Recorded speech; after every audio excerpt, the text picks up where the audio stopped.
How about now? Communications microphone, blah, blah, blah. How about now? Is it working yet? It's working. Okay. So the first 20 minutes or so was just trash. That's all right. At least over there it is. Facebook, you should still have been okay. Sorry, this is going to make noise. There. Now it's on. Thanks, Max. I appreciate you. I would have hated to have spent hours and hours thinking that nobody was listening if we go hours and hours, that is. So I was just going on about Florida. My wife is already there in Florida. We're establishing our house there. She's working in a hospital there. She's at work right now.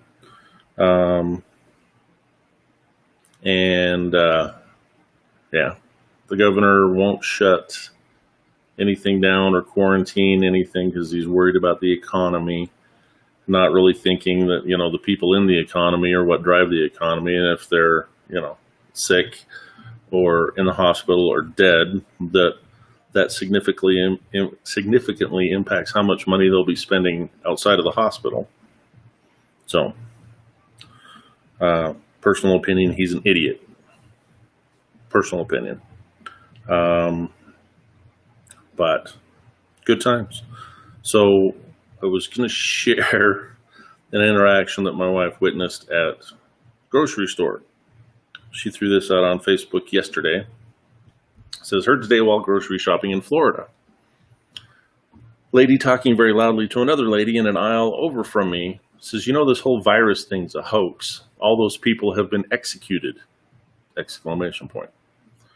Ellen DeGeneres has injected some of them personally. I mean, I feel bad, but I think why? Why should I feel bad? They were all going to go to hell anyway. Can't make that shit up, she says. What do you say?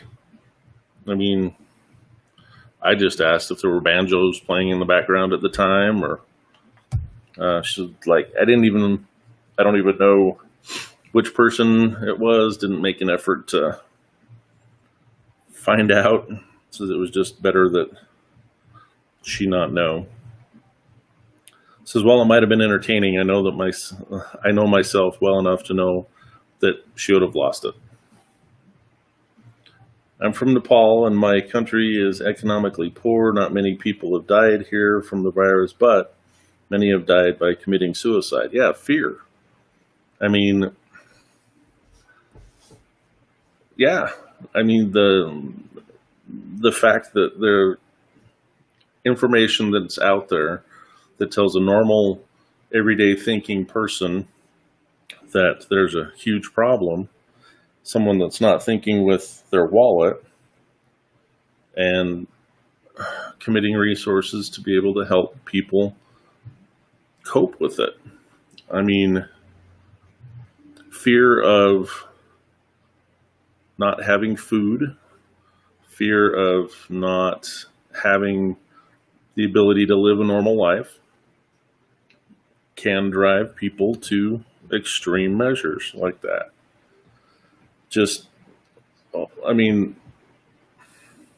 We talked about it last time, it was Monday, this last time we talked. Suicide is not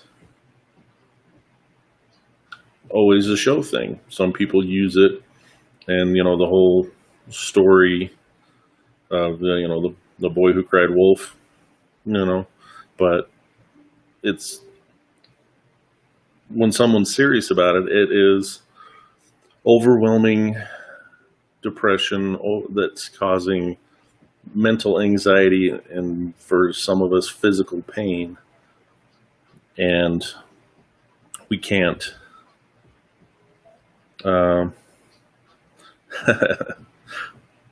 my wife sent instant message. It says, well, I intubated this morning and I got it on my first try. That's awesome. That's really awesome. Let me just send her a message back.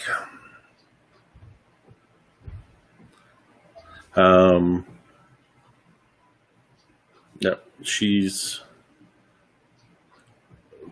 depression is something that can be overcome, but it can be overwhelming. And I was just talking earlier before, when the microphone wasn't working on this side, that, let me close it over here because that's going to screw that up.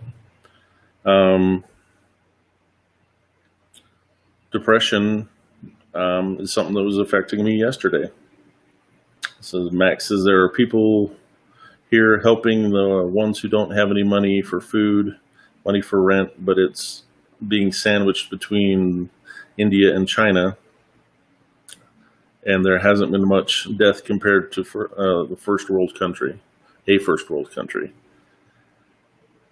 Yeah, I mean, that's good that there aren't as many deaths. And that is it because people are actually taking measures, doing the right thing, isolating more? That's they're covering their face in public, taking those measures. I mean, says, yep, jumping right into the fire. Yep.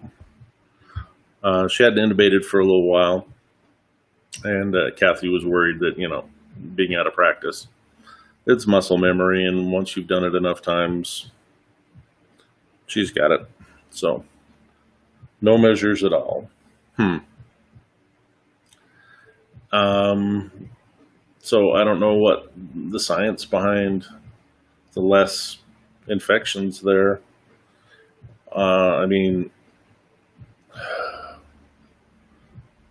the depression part, like I was saying yesterday, I was just totally unmotivated to do much. I was contacted by a few people after the last stream that wanted to either talk about their issues or that they wanted me to give them information on what they believe their problems are. And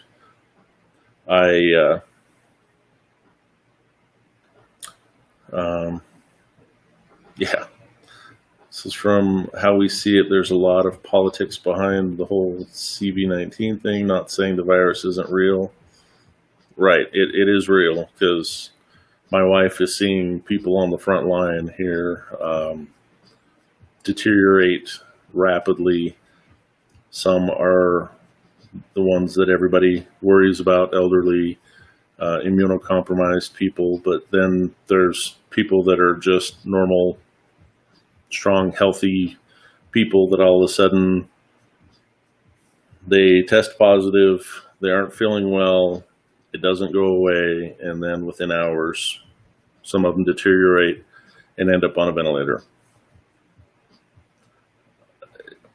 Yeah, and I don't know necessarily why that is. It's not a hoax.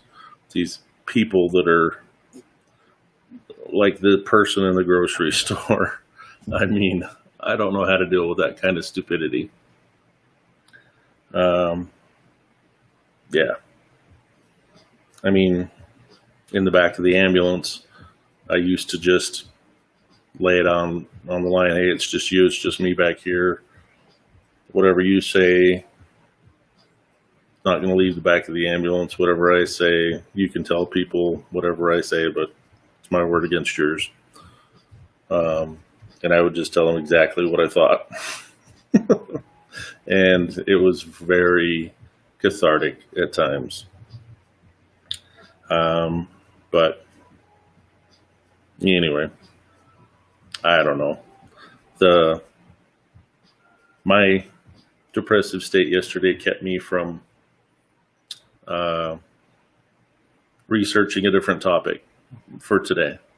So this was it. I was just going to be chatting about whatever happens to come up, about things that I've read in the news, and just use me, I guess, as the topic for today. We've got a little weird beard thing going on.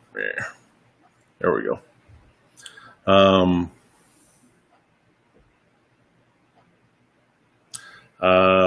Max, we're going to be in Central Florida. I mean, like right in the middle of the peninsula there. So we have an aunt that lives in Jacksonville, Florida. Yeah, we are, I'm trying to remember. Let me look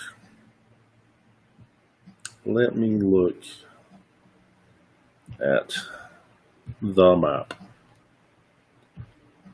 So the closest larger city or town or whatever is Gainesville. So Jacksonville is on the East Coast, north of where we're going to live. And we're kind of almost in the middle of the peninsula. So it's like 90 miles to one coast and 90 miles to another coast. I'm not worried about hurricanes and stuff. Being in the middle of the peninsula, we're going to get a lot of rain, a lot of wind, all that kind of stuff. But the huge weather areas are actually more coastal. And so I'm not that worried about it. What I'm tired of is I live on the western slope of the Rocky Mountains in Colorado right now, and I'm tired of freezing my butt off for 6 or 8 months out of the year. It's like we freeze. I mean, it can snow into June here, and then all of a sudden 80, 90 degree weather. I don't swim, so that's not that big of a deal, Max. Swimming with alligators, no. There are tons of freshwater lakes around where we're going to live. So alligators are a possibility. But as long as they stay off my fishing pole, I'll be okay. Apparently there's a cyclic raining cycle where it rains for about an hour every day. It's not necessarily same time of day or whatever. It's just the shifting weather pattern. They end up with rain. And so I guess I don't have to water the lawn as much if we have a lawn. Texas, my wife works as a respiratory therapist, and so licensing, I think Texas was one of them that was just kind of, it was kind of expensive, but not really, and there was more of what we want to do for us in Florida than there was in Texas. But we like Texas too, actually.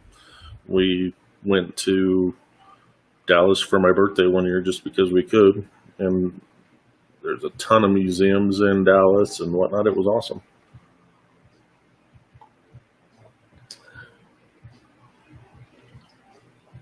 So Max, what time?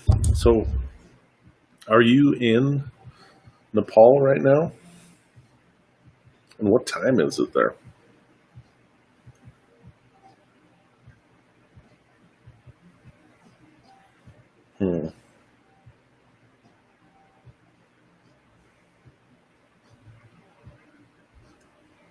Kind of, if you look, let's see, just donated, followed you, would like to be possible if you follow me too.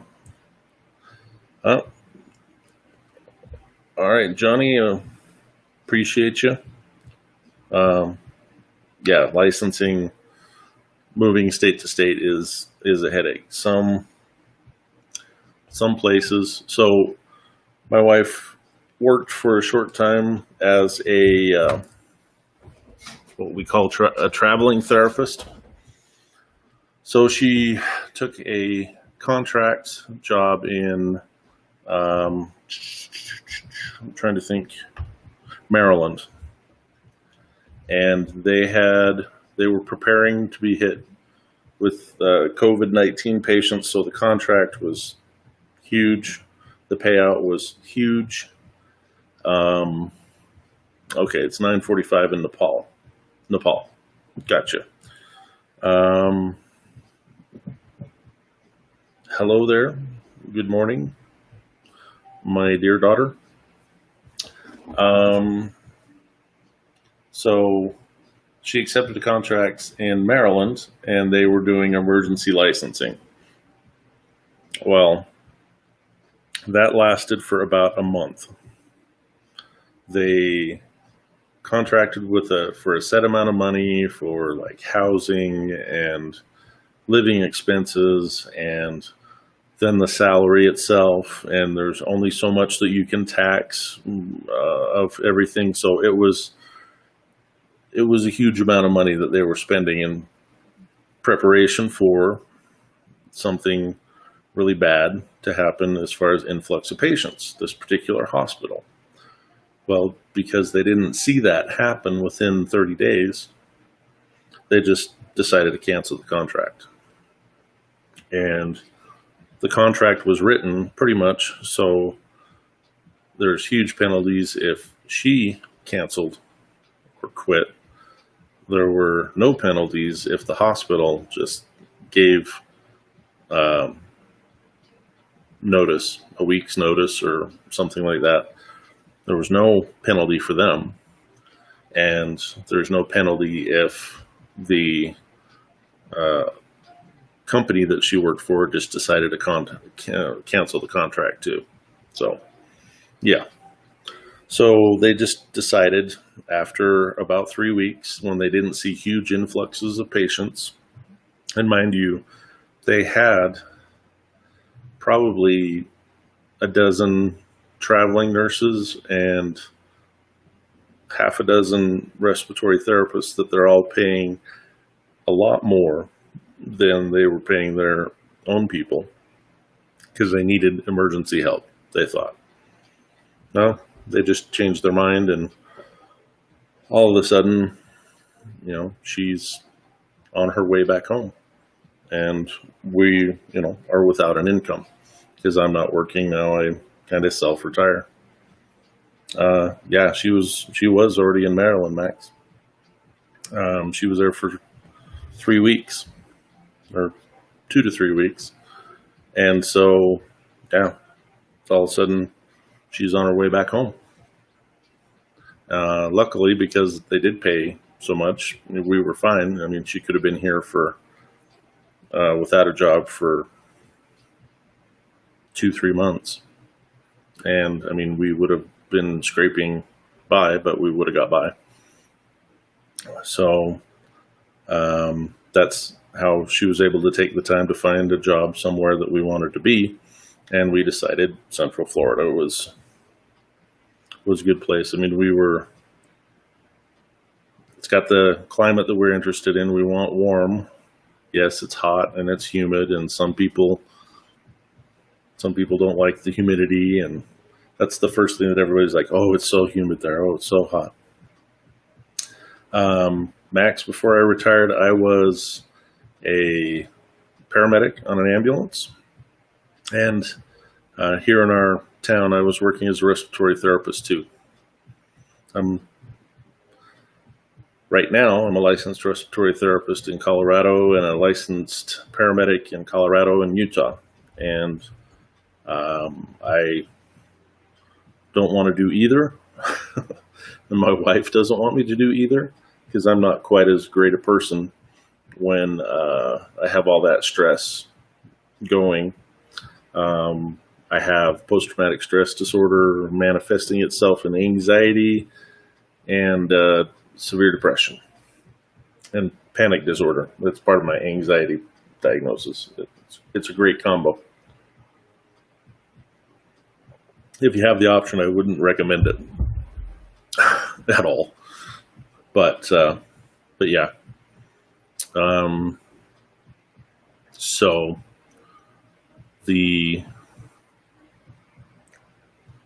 my wonderful diagnoses of social anxiety and panic disorder, along with severe clinical depression.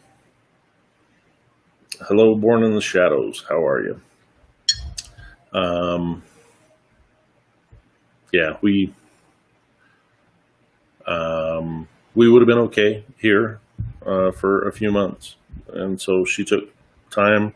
She researched enough places, interviewed in enough places that we picked this particular place in Central Florida. And yeah, it's the highs and the lows, Max. You just, both ends of the extreme. Go big or go home, or in my case, I guess go big and stay home. But anyway, we picked the Central Florida area. Apparently, it's a huge horse breeding place for racehorses. So, for probably 20 years, Max was diagnosed on the depression side because that's the side that everybody noticed. The anxiety part manifested itself, and me being a repressive personality, I didn't tell you there, my dear daughter Rebel, that it's the second largest horse breeding place for racehorses in the United States, only second to Kentucky. Just saying.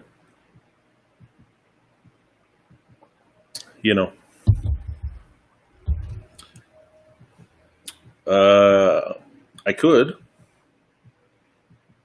except here, and the care model in the United States is you're not just a driver. You actually take care of people, because that's how I dipped my toe back into EMS. I had quit doing it before we moved here to Colorado, and I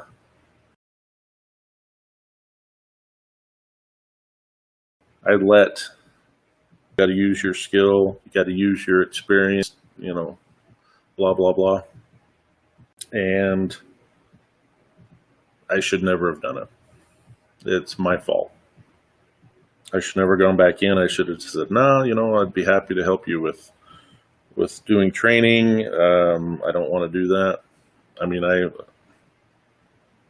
I spent over $1,000 getting my national paramedic certification complete. Got licensed in Colorado. I was licensed in Utah in the first place. That's how I was able to get my national. And then I had horrible resurgence of the nighttime nightmares, anxiety during the day. We had discussed previously, and Max, I don't think you were here, but you could watch the past stream. We were talking about the brain and being so very complex, and it can have all kinds of chemical reactions, chemical responses to things. And so there's variations of emotions that you can experience. However, your body can only do so many different things in response to those situations. I mean, it can speed your heart up, it can slow it down, it can, I just canceled my music by accident. It can, slow your respiratory rate down, speed it up.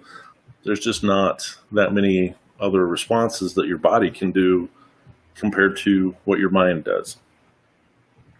So that being said, um, the anxiety response is the same for as panic, fear, anger.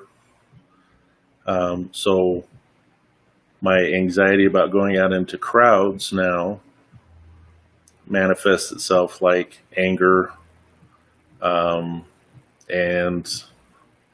fear. It's that fight or flight response is very alive and well. So, yep, nothing is permanent in life. Exactly. And so everything is a change, right? Like yesterday, I had no idea what I was going to talk about here. I was sure that I wasn't going to stream at all, that even if there was anybody here, I didn't have anything to talk about. But of course, there's always something to talk about. I'm talking about me right now. It says, even with depression, having said that I am suffering from depressions. Yeah. I mean,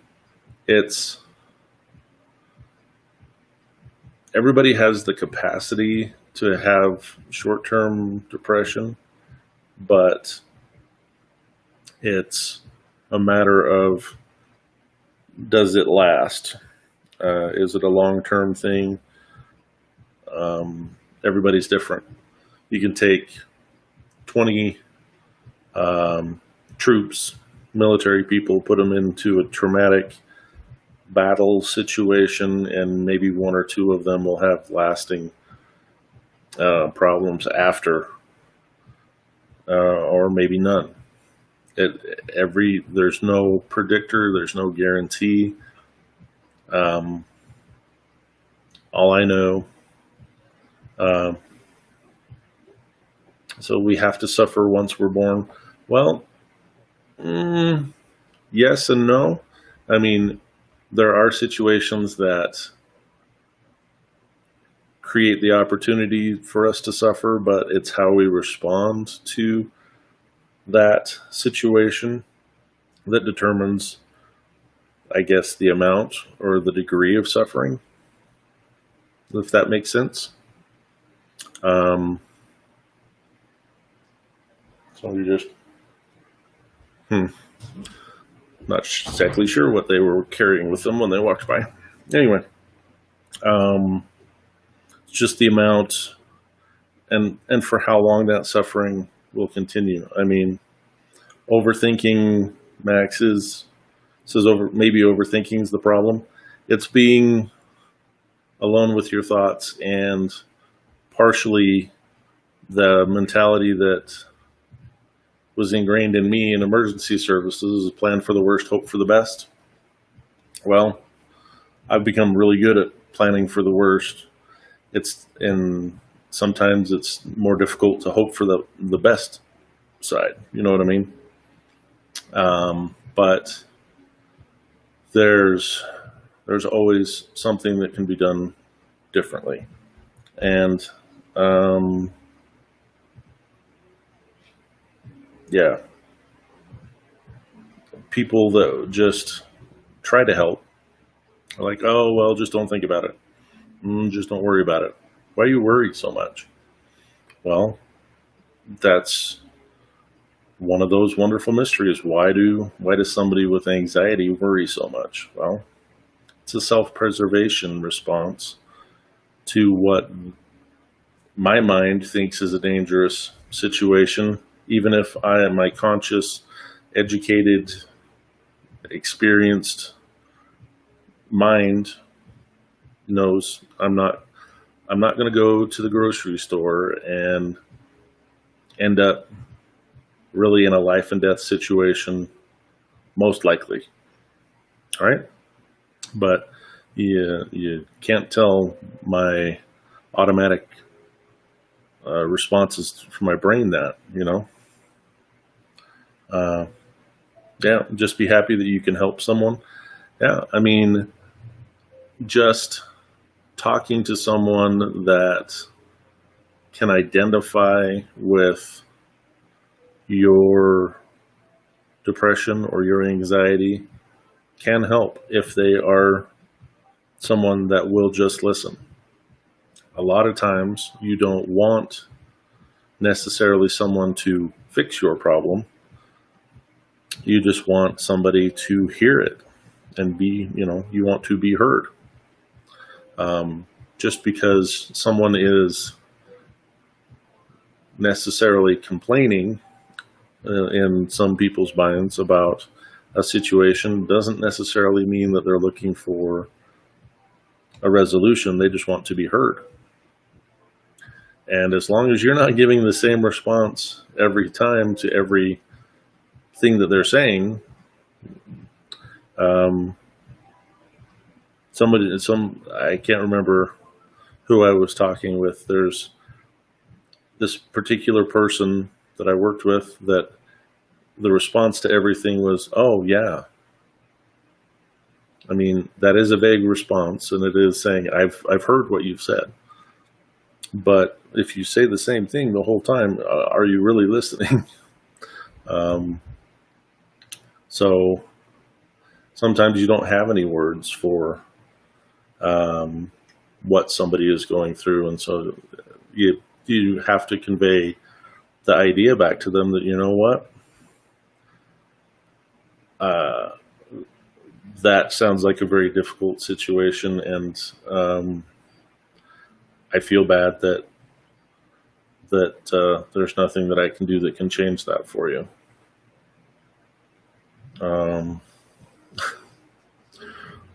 Thanks, Sorcuso. I appreciate that. I don't think that I really do look like that. That was from D Live, so you're not necessarily going to be able to read that. He said, "You look like Russell Crowe. Only Russell Crowe on a really, really, really bad day, I guess." Axe. Living in the present moment is hard. I find it hard because during social situations, my body responds differently from what it actually should respond or what it actually used to respond in the 90s. Right. That was something else that we talked about too. It brings to my mind is whenever someone's put into a difficult situation, a lot of times people will try to think back and say, all right, I just want things to be the way that they were at this particular time when things were good in my life. No, Rebel, I don't. Anyway, so if my good times were in like my senior year of high school, and I'm now almost 50 years old, my life is never going to be the same as it was back then. And now with the experience that I have in life, I wouldn't want it to be like it was back then, because there's a lot of things that I learned from going through, like Max was saying, life. Live in the present moment can be hard, but you're not going to ever get back to the way that you were when you were 18, right? Your body will never be the same as it was at 50, the way that you were at 18. And so expecting to get back to the normal, I want to be normal again. Well, every moment that you experience something in your life changes your life to a new normal. And people here in the States, having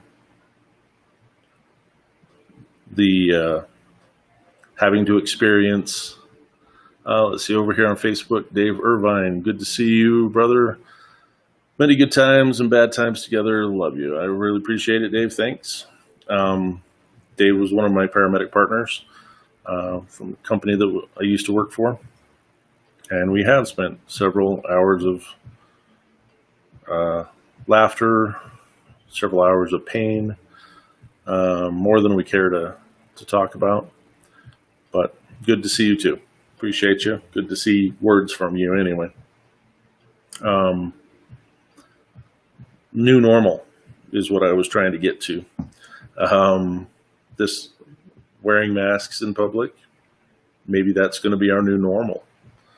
In Asia, a lot of places they do wear masks because, well, not necessarily just because of illness, but because the air quality is so crappy that in order to filter out some of that crap to where they don't get physically ill, they wear masks.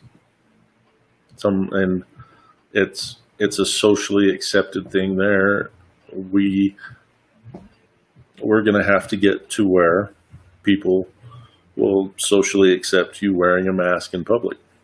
I have some homemade masks, and I have one that was bought.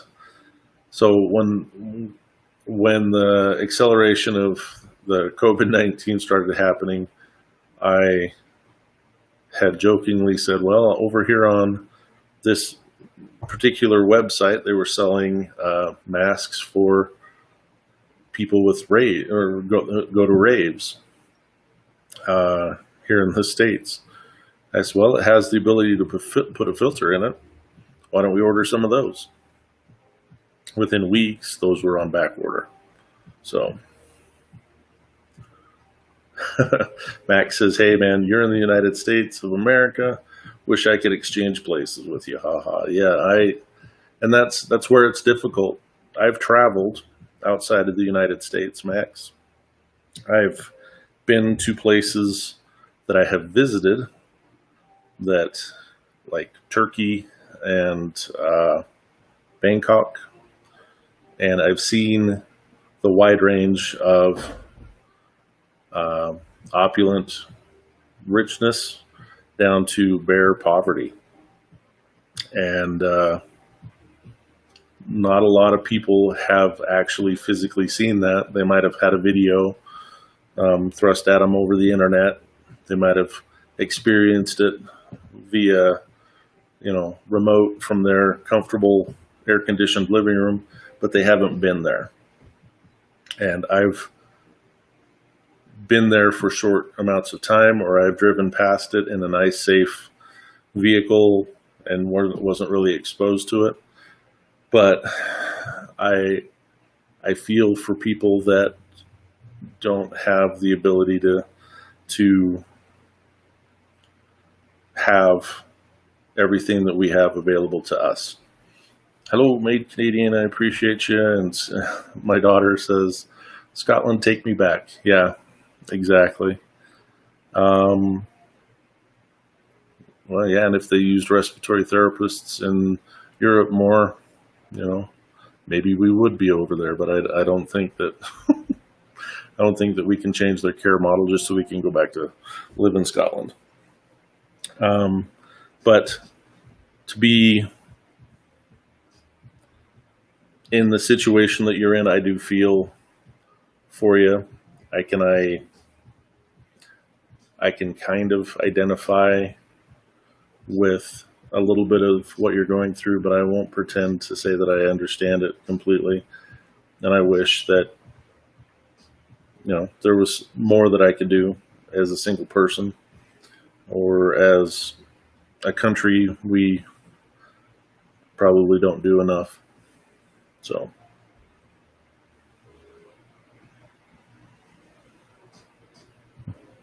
Yeah. Says Max says, I want to say if you're financially well, then stay on retirement. But if finance is kicking your butt, then no, maybe a truck driver or something. Yeah. And I get you. We're okay. Finance wise, we're okay. And that's partly where I'm conflicted doing the streaming stuff. I do help other streamers with their streams and want to see some of the successes that they're, let's see, Max. Well, every morning I have to think it's my last day.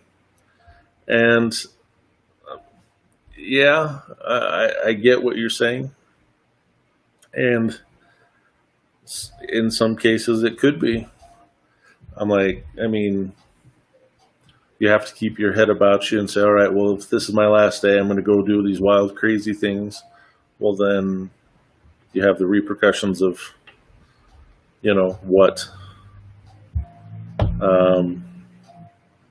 repercussions of whatever it was that you did. But that is day to day there, Max. I understand, and I'm sorry that things are kind of scary and difficult there for sure. It's however you can apply yourself, where you feel useful and where you feel like you're contributing. That's as important as anything, you know. Anyway, let's see. What else can we shift topic on? Let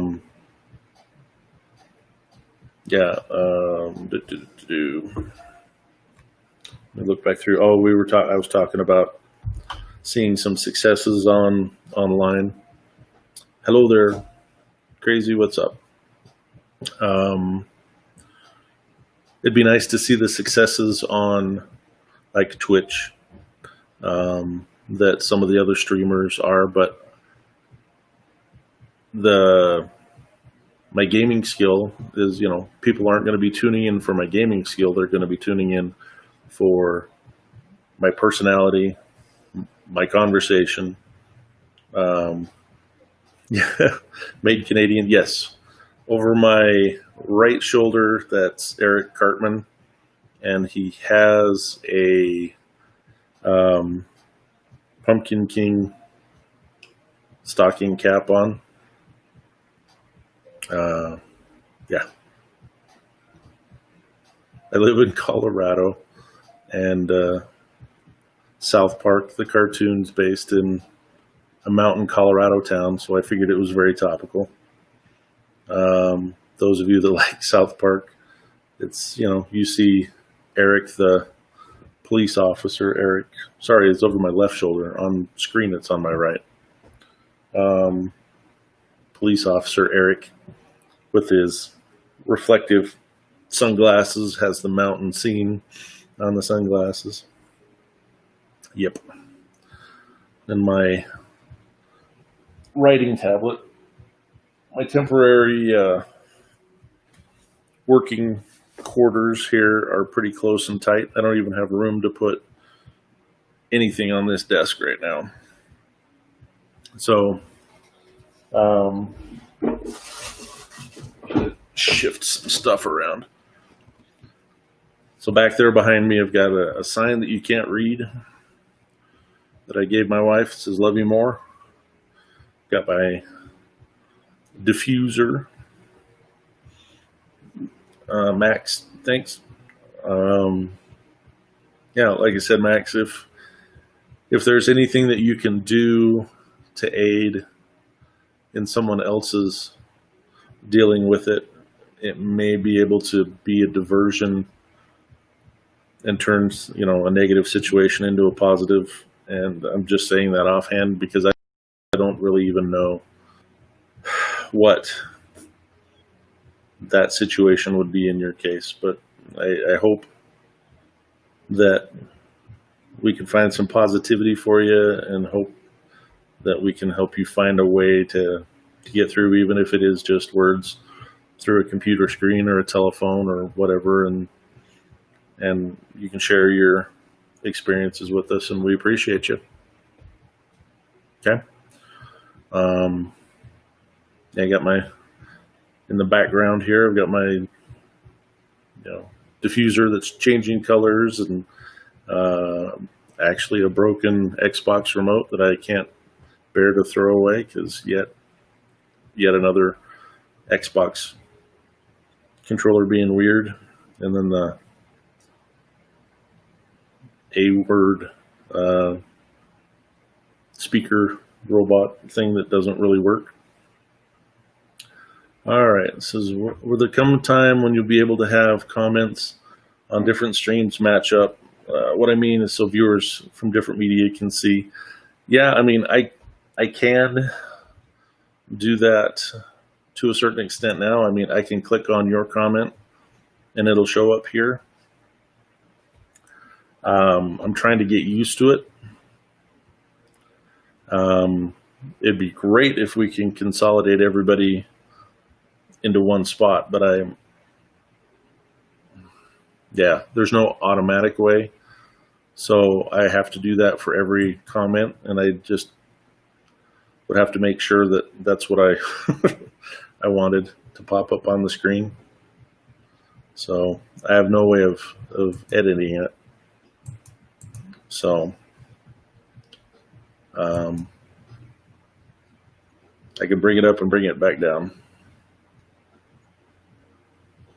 Yeah, that would be cool. Yeah, having it all in one spot. And you're welcome, Max. For those of you that might have joined just a little bit late, Max is in Nepal, and he was just sharing his experiences. They're having difficult times with supplies, with finance, with living in between two other major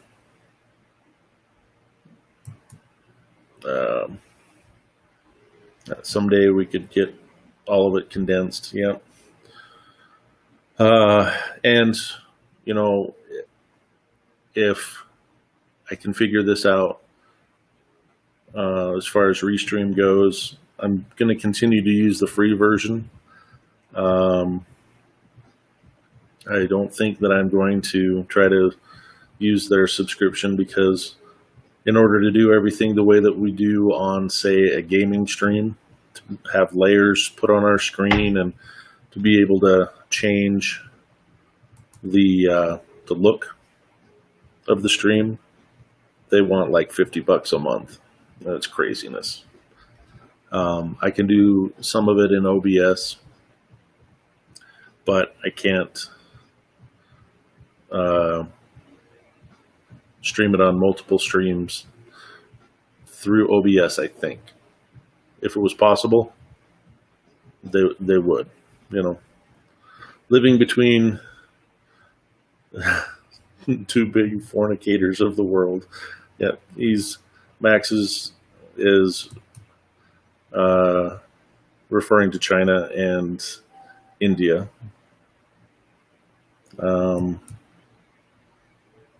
Yeah, being in Nepal, the area that I lived in the Middle East, we had several Nepalese taxi drivers that I interacted with, and yeah, it was listening to some of the things that they have to go through. It was definitely disheartening. I mean, yeah, but that was something else. One of the Nepalese cab drivers, he asked if I was Muslim, because he said, well, you sound like you came from the States. I'm like, yes, I came from the States.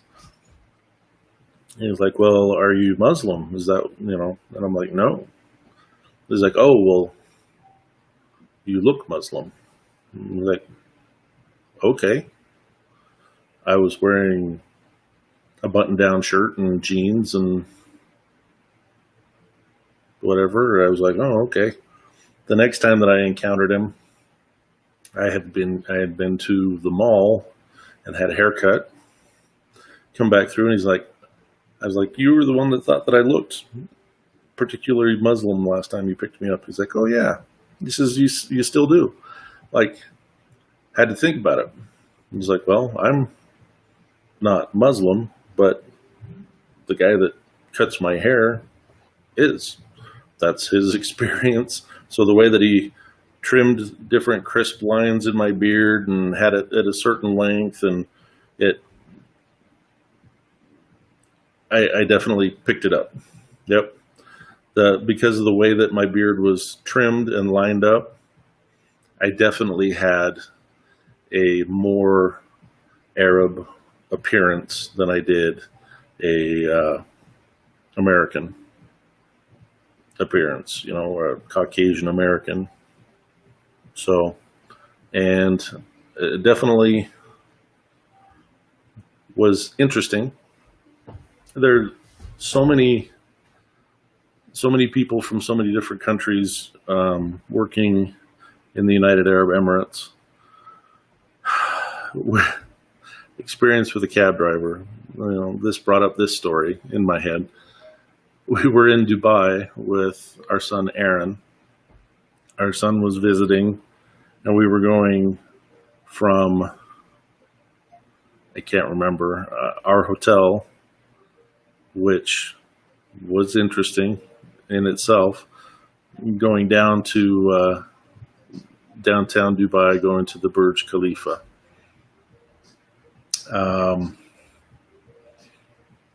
Yeah, so our cab driver strikes up conversation, and he was telling us about his lifestyle as being the money earner for his family. His wife was in country too and worked as like a housekeeper. And we just assumed that he was from either Pakistan or somewhere in that region, because there's a lot of Pakistani cab drivers, laborers, workers in Dubai and in Abu Dhabi, where we lived. And let's see, American for most Nepalese would be someone wearing a cowboy hat, marble manish. Yeah. Yeah, definitely didn't have my cowboy hat there. He told us, basically he was in a rotation of 12 hours on as a taxi driver, 12 hours off, alternating with someone else that he trusted. They had to lease their cab from the company, and they had a set amount of money that they had to make in addition to their lease for them to make their salary. So yeah, it's a definitely different money situation in the Middle East.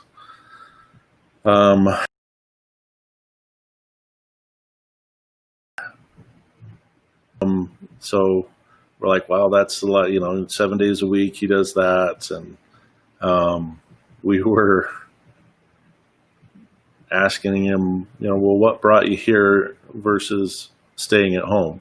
He said, well, it was more dangerous at home than it is here, definitely. And we're like, oh, okay. So there was a lot of changes. We had to leave our village and had to relocate. And says, and I was lucky enough to find a job in another country so we could leave our country and be safe here. And I was like, oh, wow. So sorry for that. And I think it was Aaron that asked, well, what was unsafe going on in your country, if I could ask? And he said there were too many drone strikes on our village. So we had to leave our mountain village in Afghanistan because there was too many American drone strikes in our village, and we just all froze. Everybody, I could feel them staring at the back of my head, and I'm staring out the windshield just straight. And he's like, but it's fine. We're much happier here than we were there anyway. He's just, and laughing, and we're just like, holy cow. Here we suddenly we feel like we're representing the entire country of the United States, and here's this poor villager who was caught in between Taliban and the United States military battle. And I think that he probably got the largest tip that we ever gave a taxi driver. Just here we feel as though that this is just a drop in the bucket kind of a thing. You know, it was very uncomfortable. Very, very uncomfortable. How would any of you dealt with that? Hey, we had to leave our country because your government was trying to remove our village from the map. Yeah.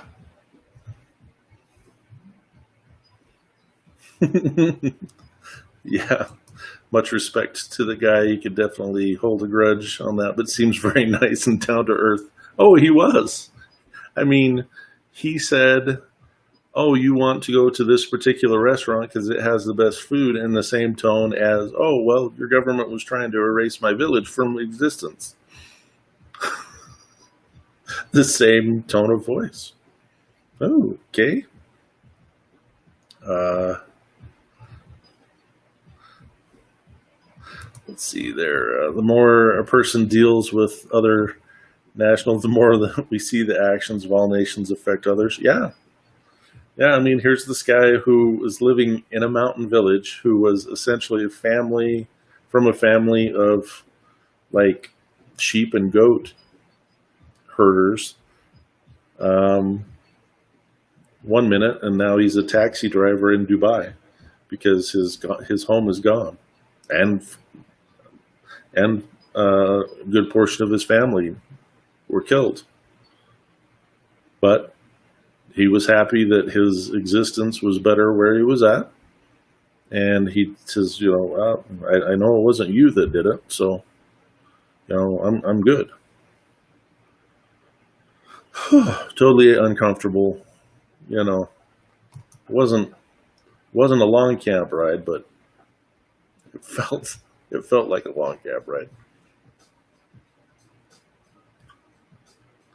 Yeah.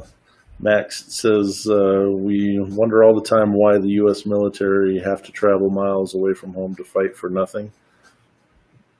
It depends on points of view. Yeah. At times it seems like it's for nothing, and at times it's gets so complicated. Geopolitical stuff is always so damn complicated that even sometimes they lose sight of the purpose after a while. But part of the stress reaction is to freeze.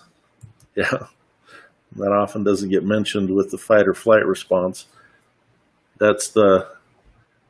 So think of whenever we talk about that freezing up, I think of like a deer in the headlights.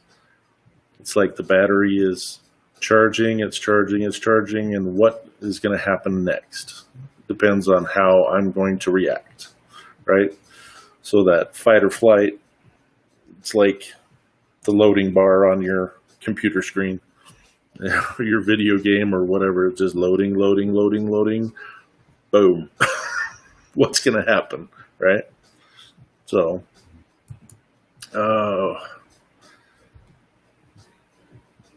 right. Well, what else can we cover this morning? This whole discussion started off with the fact that I was having a crap day yesterday. Was so stressed out because of some questions that were coming through from people that they didn't necessarily like the response that I was giving them off stream, to try to help them with their questions, and it ended up being that I basically had to remind them I'm not a doctor, I'm not a therapist, I'm not licensed to do any of this. I'm just another guy, and I just happen to have experience in, as a mental health patient, and having worked with mental health patients in crisis that I have some experience and wanted to be able to share and at least be able to point people in one direction or another. So this is from Vern. He's crazy on Twitch. With emergency responders, training kicks in and the freeze becomes non-existent. And much of my research to stress. Let me look here. Much research into stress responses. There's only one other word in that one. Yeah, and it's not always, in my personal experience, it's not always the best reaction either, right, Vern? I mean, we're trained to automatically respond, and it might not have been the best response if we would have had just a little bit longer before that training kicked in to respond. But I'm here, you're here. We're still able to talk about it. Let's see. So Max says, life's good enough. Just be happy. Today might be your last day. It's true. And that's where when people throw out comments from someone trying something different, trying something new, and they're like, oh, this could have long lasting, blah, blah, blah. It's like, okay, first of all, it's not your life, it's theirs. Second of all, today could be their last day. I mean, yeah, okay, so they tried skydiving at 90 years old. Let's say that. Somebody who's 90 years old went skydiving. Wow, I mean, so many different things could have happened. Well, yeah, they could have had a million different injuries happen from skydiving, but they could have just been sitting in a chair somewhere wrapped in bubble wrap and felt nice and safe and had no experiences at all. That's not a life. A life is experiences, being exposed to different things. And I mean, they could have got hit by a car on their way out to the car to go to the airport, but they didn't. Right? So let's see. This is Vern's comment towards me. You're doing peer support, not have all the answers, do the best. I remember, I don't know is, let's see. I don't know is still a legitimate response. It is. And not all that freeze response gets people killed, and sometimes stop is the best, and step back is another option. Yeah. Yeah.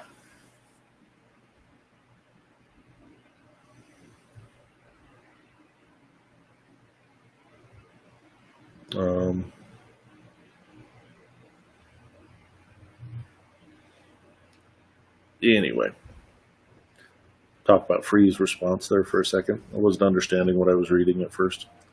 The rest of, the rest of his response was this above. You should read no mention of the freeze response. Sorry. Yeah.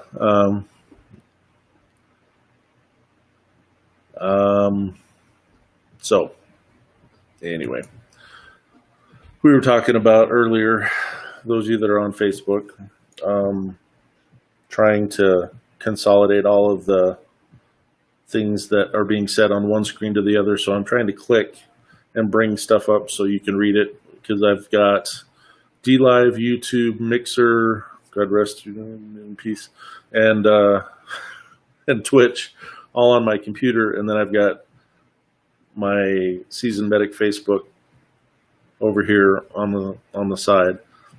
And those of you on Facebook that don't game or don't watch gamers, you'll still be able to see this. But those of you that are on Facebook on the Seasoned Medic, if you go over to the Twitch side, join Twitch and follow, I'd appreciate it, because I can use more followers. You don't necessarily have to contribute anything more than that. but bringing my numbers up will help. And we can do maybe some monetization stuff as well. Part of along those lines, I was getting comments about how can we contribute and blah, blah, blah. And I thought about it, and this was the only thing that I could come up with. This list that's on here is the list of computer parts that I'm going to use to build the computer that's going to run this stream in the future. We will be able to do this without contribution. We can build this computer, and it'll be fine. But anything that does get contributed to the stream in the future will go towards either improving by building this computer, or by trying to work on the projects that I have on what I had called my manifesto or whatever. And that's available on Facebook at Seasoned Medic, SEAZND MEDIC. And on, I believe I've got it in the Twitch. I know that it's in the YouTube too, somewhere in the comments. But that's a response to somebody else's question of how they could contribute. All right, man. Hopefully we'll catch your chat room some other time. Best wishes to you and yours. Cheers. I appreciate you, Max. You've really contributed a lot today, and I hope things go better for you in Nepal. I really do. And we hope to see you on the screen other times. Appreciate you. So there we go. Let's see. Way back when, this is a longer comment, I'm not going to put it up on the screen.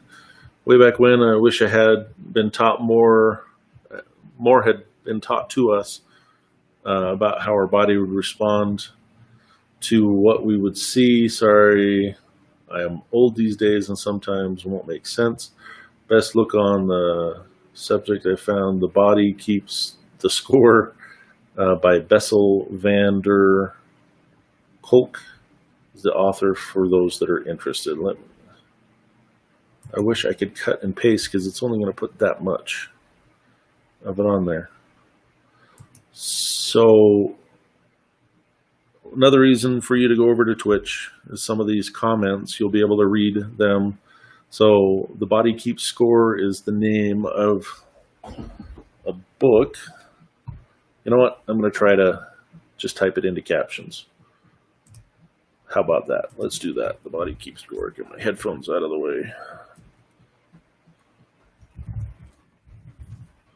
Body Keeps Score. And hopefully it'll stay on there. Van der Kolk.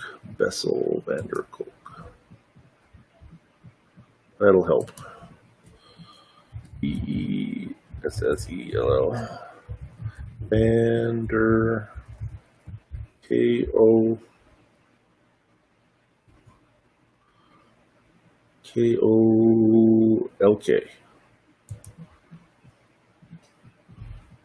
Not exactly the easiest thing to do for me, anyway. Van der Kolk.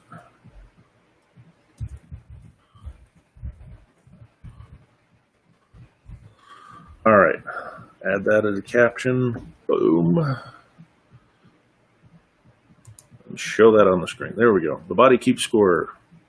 Bessel van der Kolk. It's be the way to teach how the body is going to respond to different situations. That's very cool. The book is about how the body remembers what the mind often forgets. Yeah. Yeah. Appreciate that, Vern. I appreciate it a lot. Oh, let's see. What time is it getting to be? It's getting to be 11 o'clock. So those of you that are in here, this was an impromptu thing. Nothing was really prepared to go into it. I think that it was still a good stream. Would you guys want to do this every weekday, or is 3 days a week enough? And let's see. This one, brain, mind, and body in the healing of trauma. Somebody might be interested in that too. Let's see. The book is about how the body remembers what the mind often forgets. Yes, already read that. Sorry. Whoa. Somebody not very experienced in driving a belly dump truck just about drove through our front yard. Good times. Would you guys be interested in this being an every weekday thing? Or would it be better to have some in the evening too?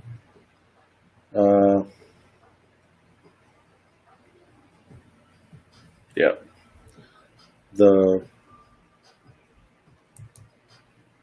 Gotcha. The mind, body, and the healing of trauma was what the book deals with. Yeah, I thought I said that. I probably didn't though. Do you think we should do this every day, or should we just do it 3 days a week, or maybe alternate on the Tuesday and Thursday, doing it in the evening? I don't know. I like being prepared. I like having something to talk about in hand, but I can still do that, and we can do these free flow discussions too. Whatever I can handle, says Made Canadian, and Rebel says, same as above, don't stress yourself out with it. Yeah, I mean, I feel better now than I did clicking on the broadcast button. Like I said, I'm hoping to help other people with this, but it actually helps me just doing it. So, I mean, I don't want that to, like, if you don't show up, I'm going to be horribly depressed.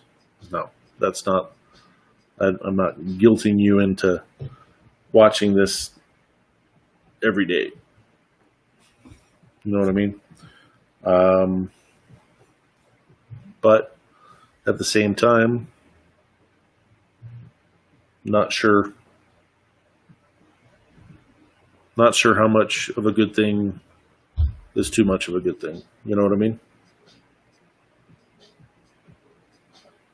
But if nobody else has anything for me, I would like to go ahead and end this session. I think it was very good. I mean, we got views from someone in Nepal out of the blue who found us on YouTube, and that's exciting to me. I mean, that's the exact type of thing that I want, or I wanted before I started doing this, is being able to reach out someplace where there would be no possible way that I would have reached that person in Nepal any other way. appreciate you, Vern. I'll go ahead and throw that up there too. I have difficulty accepting compliments, so I appreciate you though. That's just, I don't know. I have always had trouble accepting compliments, but I appreciate you.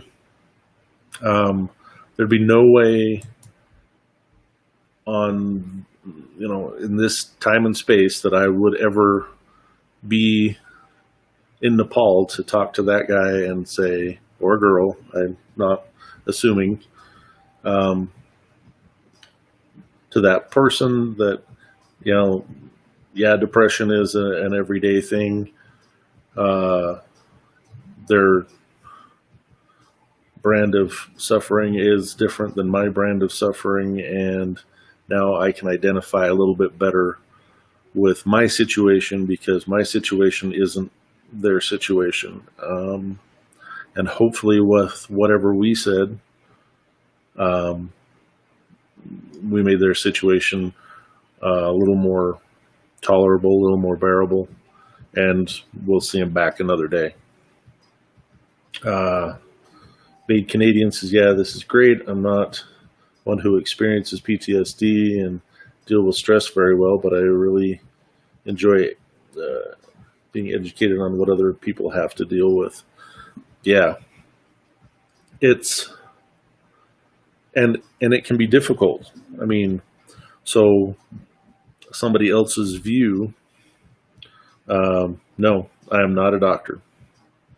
Not a doctor, not a therapist. I am just another person, another patient, someone that has anxiety, depression based on PTSD that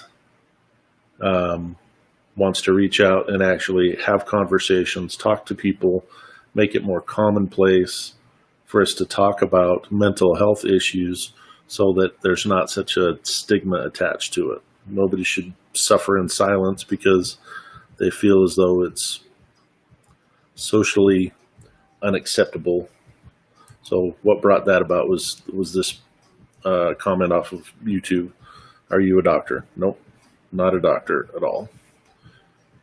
Just a guy who likes to talk and doesn't want to be silent about the suffering that I go through, that people with mental illness goes through. I mean, if somebody can complain about their arthritis, I should be able to complain that I, didn't sleep very well because I have stupid nightmares that sometimes keep me from sleeping, right? I can't change somebody's arthritis, but they feel better talking about it. You can't stop me from having nightmares, but I can let the stress out, and so maybe they won't be back the next night. Does that make sense? Hope it does, because that's what this does. So I guess we'll play it by ear. I'll try to do the Monday, Wednesday, Friday thing for sure. I'm thinking about doing stuff in the afternoon to catch people either as they're leaving work.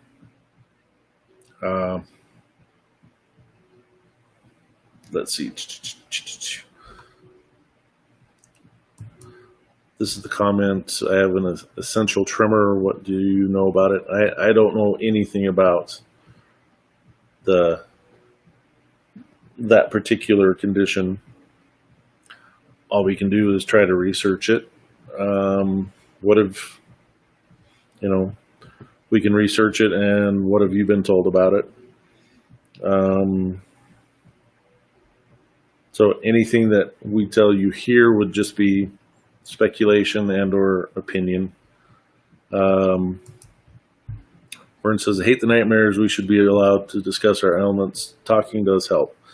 Yeah. As we're in here, and I've said in the first couple of sessions, we're not going to share details of war stories, but like Vern and I aren't going to talk about our nightmares specifically, but the fact that we're able to tell you that we have them and that it's from times in our past that have been difficult, it helps to diffuse that anxiety that may be bringing them about more often and maybe making them worse, you know? So it does help to dissipate the frequency of them. So, all right. I'm going to go ahead and wrap this up for now. Let's see. Can you do research on disease? I think vitamin B12 deficiency is caused by. So that's more of a physical response. It's interesting. I'll definitely write it down. But yeah, essential tremor. We'll definitely look into it. That's for sure. And you can try to share with us what you find too. I mean, so he's actually looking it up right now. Vern is trying to find a quick response for you, but so hold on. Let's see. I'll throw that up one more time. At the moment, this is the only way that if someone feels as though that they have to contribute something to the stream, I would accept help this way. That way I'm able to take and apply whatever gift that I was given and share it out too, if that makes sense. So on Facebook, I put up a link. On Twitch, it's just to Amazon, a wish list where we have computer parts listed, or a gift card to the email address, I guess, if you feel as though that's what you wanted to do.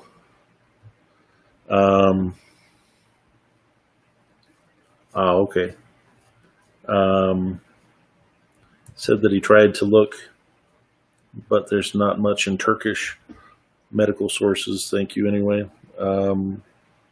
Vern's trying to find some kind of a response for you. Hang out for just a minute. So our email address here for topics too is seasoned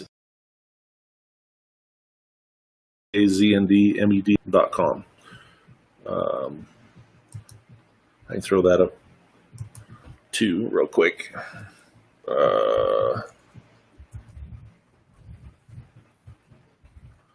Seasoned Medic at Outlook.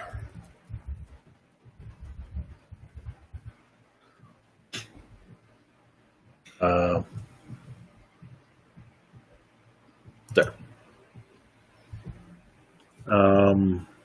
And so before Rebel tries to do anything, Rebel, that do not send anything through Amazon.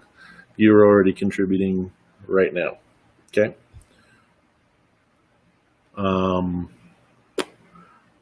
Let's see. Rebel, yeah. Here's her response. Oh. It says fight me. Yeah. So it seems that any response I try to give gets deleted. Oh, okay. So Vern, send it over to Outlook, to the Seasoned Medic at Outlook, and I will pull up my email and I'll put it out, because it's probably thinking that you're trying to self-promote. And self-promotion on streams gets blocked.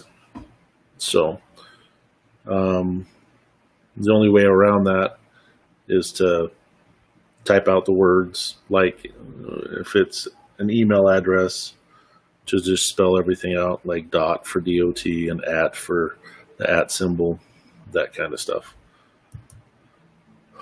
So let's see. Got it. Journal, Tremor, let's see.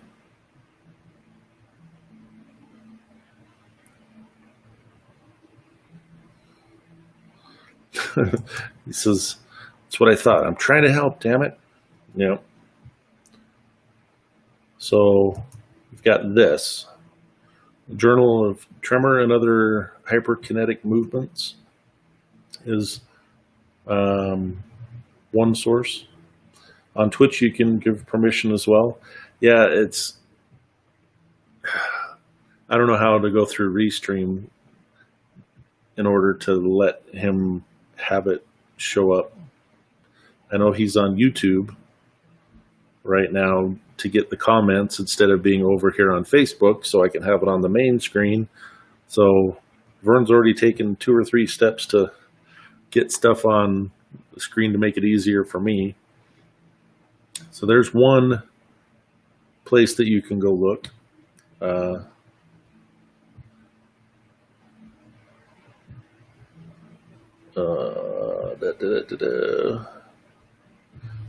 Made Canadian on Twitch. You can give permissions as well as a mod. Yep.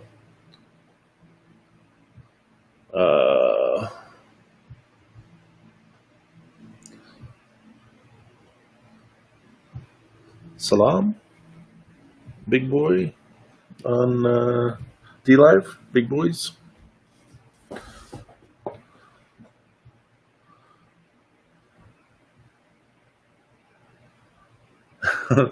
Crazy, it shows that for whatever you just said.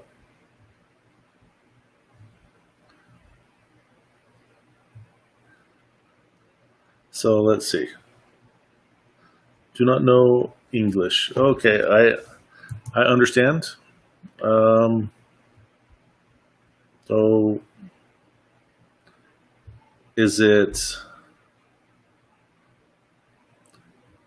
what you are spelling is are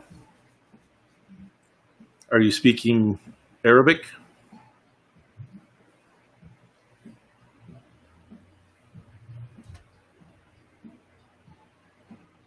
This is, yes, that's what he said. Salam. Can you speak Turkish? No. No. My wife and I went to Istanbul.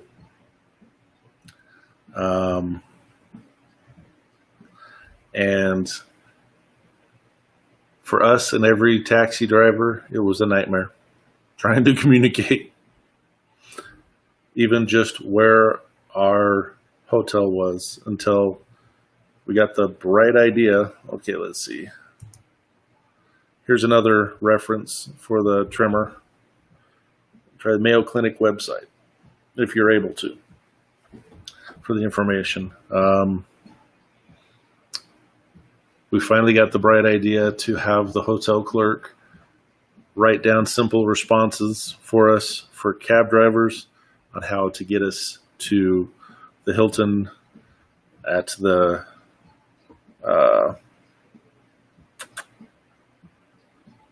on the Horn, essentially, because Travel Stories, Kate is great at booking travel for us. Not always great pulling up a map before we book, and I've done it too, but I'll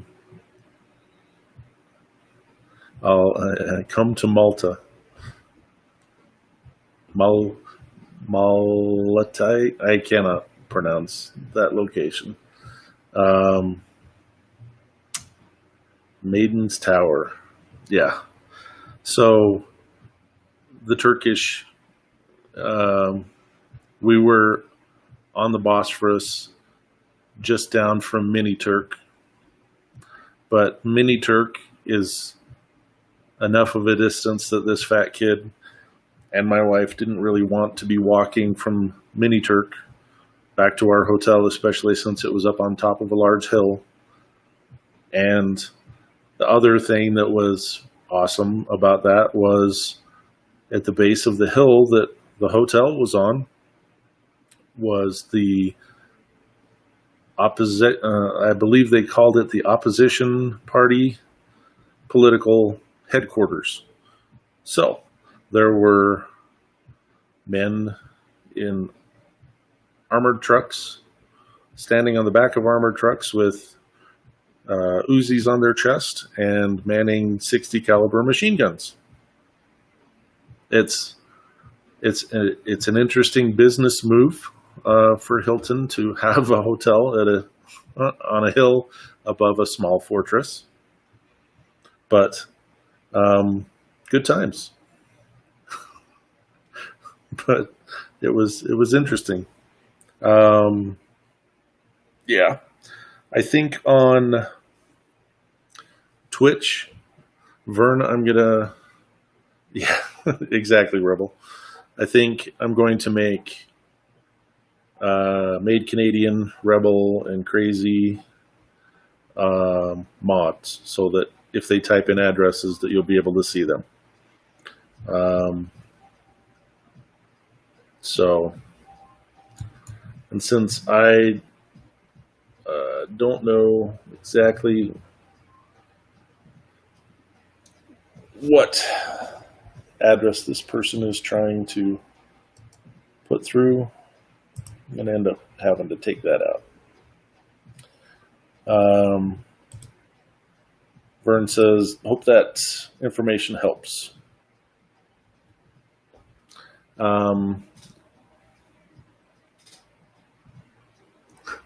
It wasn't bad in Turkey.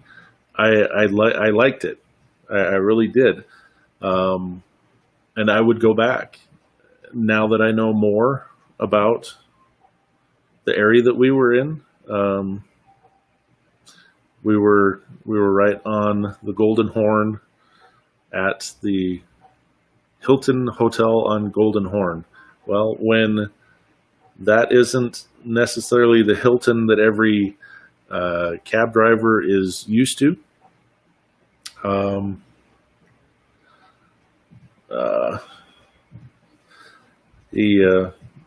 It was interesting. That message is back to you, Vern. So they weren't used to that particular Hilton, and a couple of days previous, there was a building that had an explosion nearby, and that was another experience that we hadn't had before. And so yeah, we experienced all kinds of stuff going to Istanbul. And I would go back. I mean, we had a great time. We only scratched the surface of the touristy areas, and probably, I mean, yep, we barely got to scratch the surface. But I'll tell you more about our travels, and maybe we'll make that a topic one day when we have a good full chat room. Goodbye. Take care of yourself. Appreciate you, Big Boy Zero.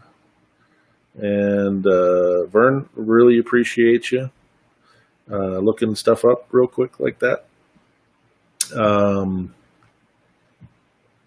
Made Canadian Rebel, appreciate you being in here too. Kate was over on this side. Dave stopped in for a time. Appreciate you too. Hope this helps some. Thanks, my daughter. We'll get you taken care of as far as mod wise. You'll be able to put in information and not be censored, and hopefully this is helping other people as much as it's helping me. So I really appreciate you. And I'm going to go ahead and end this right now, and we'll be back. I mean, keep your eye out. Maybe we'll do it in an afternoon. Maybe not this afternoon, but maybe tomorrow afternoon. And we'll be back again Friday morning. I'll try to get up. That's why it says 9 to 11 ish on the descriptors anywhere that I put out, because ish is definitely the ish. Thanks for the stream. Have a great day. If I don't talk to you later, appreciate you, Made Canadian.